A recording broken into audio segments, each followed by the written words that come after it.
कुछ समय बाद राजा ययाति की शादी शुक्राचार्य की बेटी देवयानी से तय होती है। अगर देवयानी उस समय चाहती तो फिर शर्मिष्ठा को क्षमा कर सकती थी, लेकिन शर्मिष्ठा को क्षमा उसने नहीं किया और उसने कहा कि मेरी दासी शर्मिष्ठा मेरे साथ ही मेरे पति के घर चलेगी।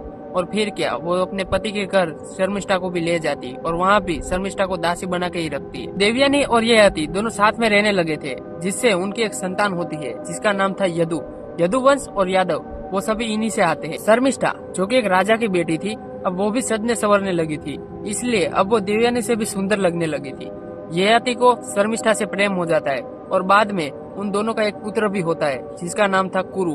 कुरु की संतानें आगे जाके कुरुवंशियों के नाम से प्रसिद्ध होती है। पांडव और कौरव ये दोनों यहीं से आते हैं। कुछ समय बाद शुक्राचार्य को राजा ययाति और शर्मिष्ठा के संबंध के बारे में सब कुछ पता चल जाता है। बाद में वो ययाति को श्राप देते हैं कि तुम्हारी जवानी भस्म हो जाएगी, यानी कि तुम जवानी में ही बुढ़े दिखने लगोगे। श्राप के कारण राजा ययाति अब बुढ़े दिखने लगे थे, इसलिए वो अपने बड़े बेटे यदु से कहते हैं कि तुम अपनी जवानी मुझे कुछ समय के लिए दे दो, बाद में मैं तुम्हें वापस कर दूंगा।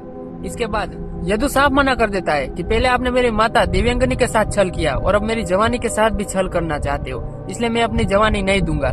जिससे गुस्सा होकर ययाति यदु को श्राप देते कि तुम कभी राजा नहीं बन पाओगे। कुछ समय बाद कुरु बड़े हुए और कुरु ने सामने से ययाति को कहा कि आप मेरी जवानी ले लीजिए, मुझे इस जवानी की कोई जरूरत नहीं है। बाद में ययाति ने वो जवानी ले ली और अपनी जवानी में जो कार्य करना चाहते थे वो सारे कार्य किए। कार्य संपन्न होने के बाद जवानी फिर से कुरु को लौटा दी और कुरु को ही राजा बना दिया। अगले भाग में राजा शांतनु का जन्म क्यों हुआ और भीष्म पितामह के जन्म के पीछे क्या रहस्य है, ये बात जानेंगे। तो इसके लिए फॉलो और लाइक जरूर कर देना।